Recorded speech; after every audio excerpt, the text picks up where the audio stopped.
240 Interpersonal Communication, where we are concluding with Chapter 11 using our text by Joseph DeVito titled Our Last Chapter Interpersonal Conflict Management.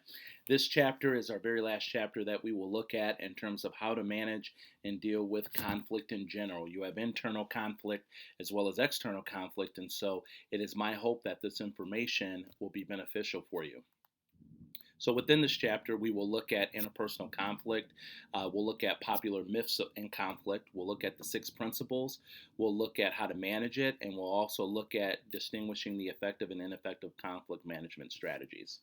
So, a definition of interpersonal conflict. Interpersonal conflict is when you have a disagreement between or among interdependent individuals, and it occurs in 2 ways. Number one, you're mutually aware of incompatible goals, meaning you don't agree on something, and then you perceive as someone interfering with you. So, this could be someone telling you what to do at work. This could be someone who looks at you the wrong way. Notice that interfering and incompatible is what you have to have a conflict.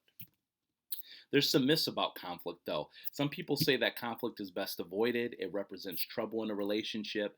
It can damage a relationship. It's destructive, and there must be a winner and loser. And these are all myths about conflict that people try to use to say that, oh, conflict's bad, it's this, when actually it can be very, very helpful for a lot of us.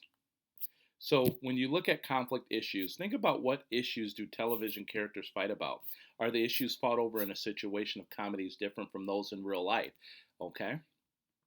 And there's several things that people fight about, and you can just think about those. So, when we look at the 6 principles of interpersonal conflict, we know that conflict is inevitable, so it's going to happen at some point. Yes, you have the best job ever, but there'll be conflict at some point. Conflict can either center on content and or relationship issues. Interpersonal conflict can occur in all communication forms. Conflict can have positives as well as negative effects. Conflict can be heavily influenced by gender and culture, and the style of conflict you will use has significant effects on the relationship. So, when we look at conflict as being inevitable, it occurs in every interpersonal relationship.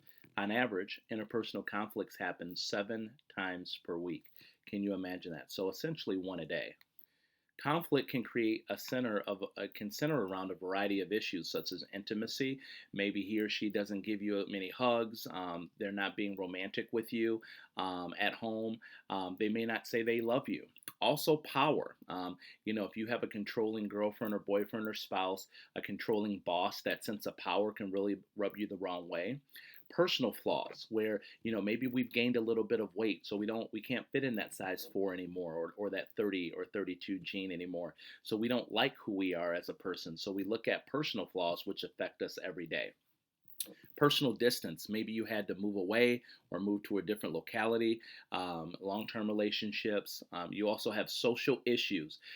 These last 3 are very, very important. Social issues create so much conflict right now. Just think about what you saw on TV last night or the last week. I get it. I know you don't want to watch the news or the TV, but you can't really have a pulse, and you don't know what's going on in the world right now. So social issues really create a lot of conflict. Distrust, when you can't trust someone. So I ask you this: why don't you trust a specific person? What is it that that person does that makes you not trust them? And then social allergen is essentially something that someone does that's quite annoying. So, here's some ways to manage your conflict. Number one, fight in private. If you are a manager at a business, you should not call that employee out in front of the whole floor, in front of everyone. That just isn't appropriate.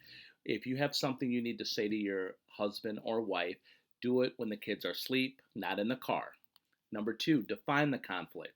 So define both the content and the relationship issues, define the problem in specific terms, focus on the present, empathize, and avoid mind reading. We get caught up in this where we try to read someone's mind. Number three, identify your goals.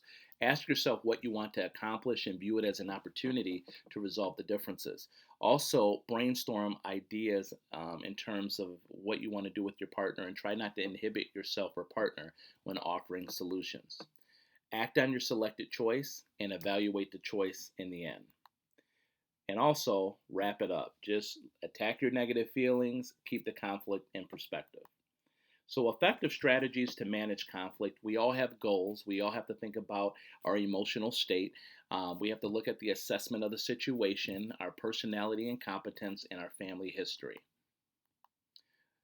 When we look at conflict management style or strategies or styles, we have win-lose and win-win. Win-lose strategies is when one person wins and the other person loses. Win-win solution is when you and the other person both win. So let's say, for example, you and your significant other are trying to purchase a home. Okay, you really want to live in Oakland County, but he or she really wants to live in we'll call it Macomb, Wayne County, Livingston, Jackson, wherever, right?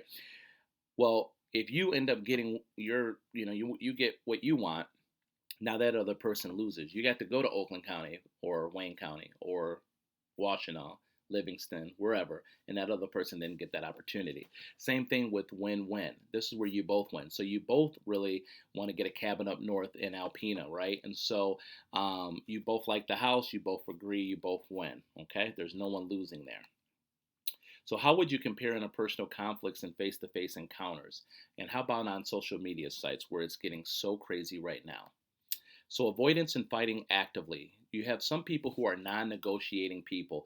And this is really an opportunity when you're dealing with people who just have zero want to just negotiate. You have some people who gunny sack where they store up their grievances and then they attack you later on. So, you may have forgot about Valentine's, check. You forgot my birthday, check. You forgot our anniversary, check. And then later they go berserk and talk about stuff that happened 5 years ago that's not applicable to the situation right now. So some of us are defensive, where this is generally destructive. And you do this to control, it's a strategy. You want to be sometimes superior. So you want to avoid being defensive sometimes. You also can be supportive and empathize and see the other person as being equal. And face attacking and face enhancing strategies. Face attacking strategies attack a person's positive face. So if you make fun of someone who, in general, you're attacking their positive face. You call them fat, you call them ugly, they smell, etc. And this likely is to cause resentment and hostility. And you have something called belt lining. This is where you do the low blow. So think of having a joke or you're making fun of someone, which we want to be careful of doing that. But this is like that low blow where it stings. It's like, oh, I can't believe you said that. And then you look at it in terms of blame, okay? I know of a friend who literally was selling homes and they were doing business. Some people would argue don't do business with your family, but this individual was doing business with a family member, and this person belt line, and I remember my friend telling me about it, saying, yeah, this person said, I knew I shouldn't have hired you with your non-educated self. Wow. That talk about, man, low below. They ended up getting the house together, but my goodness, what you think that person's ever going to forget? We talked about communication is unrepeatable, so you can't go back and change it. Cultures vary in how important they consider face. We don't need this per se in terms of argumentiveness, but one of the most puzzling findings on violence is that many victims interpret it as a sign of love, unfortunately. These victims see being beaten or verbally abused as a sign that their partner loves them and is in love with them. And many of these victims blame themselves for the violence instead of blaming their partners. So how do the people you know respond to violence and verbal abuse? And ladies and gentlemen, that will conclude chapter 11. We are officially complete with the voice narrated videos. I hope you found all of this information to be beneficial to yourself, and good luck.